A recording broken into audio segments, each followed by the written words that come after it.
میں اپنے supreme court کے ججز سے آج اپنی قوم کی طرف سے اپیل کرتا ہوں. دیکھیں، آپ اس وقت ہماری آخری امید ہے.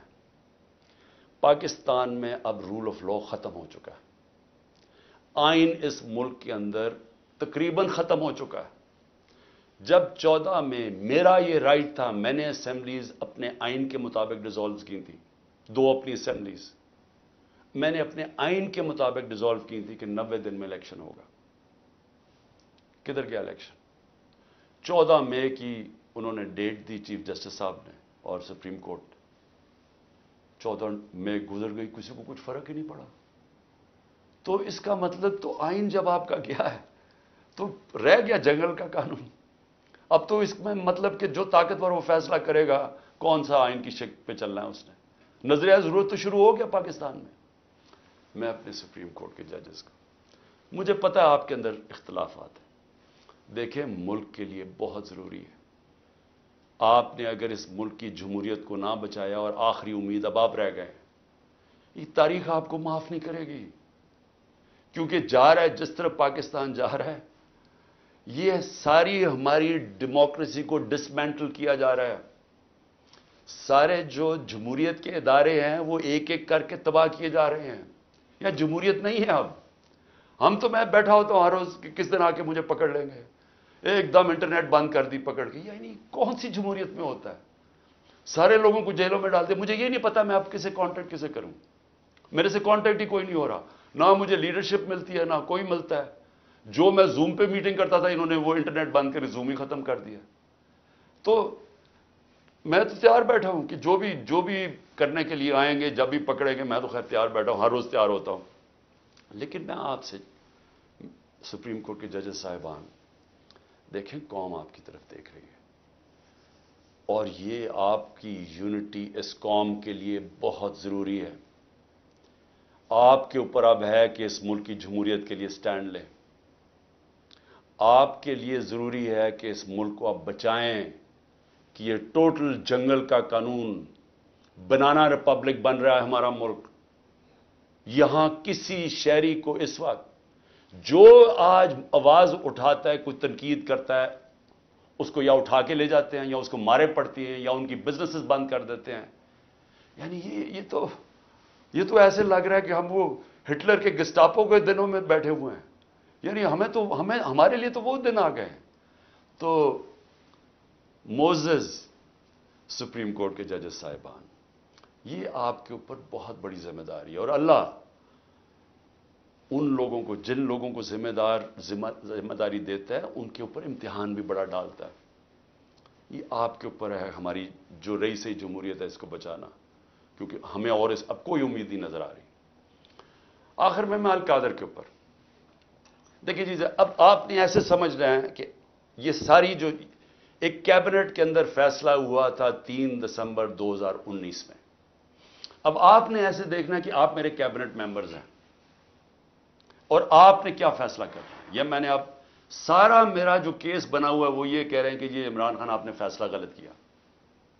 آپ نے یہ فیصلہ اس لیے کیا کہ وہ القادر ٹرسٹ جو 1 سال پہلے بننا شروع ہو گیا تھا، آپ نے فیصلہ کیا اور اس کی گراؤنڈ بریکنگ ہو گئی تھی اس سے 7 مہینے پہلے. لیکن یہ کہہ رہے ہیں کہ وہ القادر ٹرسٹ میں کیونکہ آپ کو فائنینشلی فائدہ ہوا جو کہ نہیں ہوا، اس لیے آپ نے یہ غلط فیصلہ کیا. اب یہ فیصلہ کیا تھا ذرا آپ نے سمجھنا ہے کہ آپ میرے کیبنٹ ممبر ہیں. کیبنٹ کے سامنے یہ چیز رکھی گئی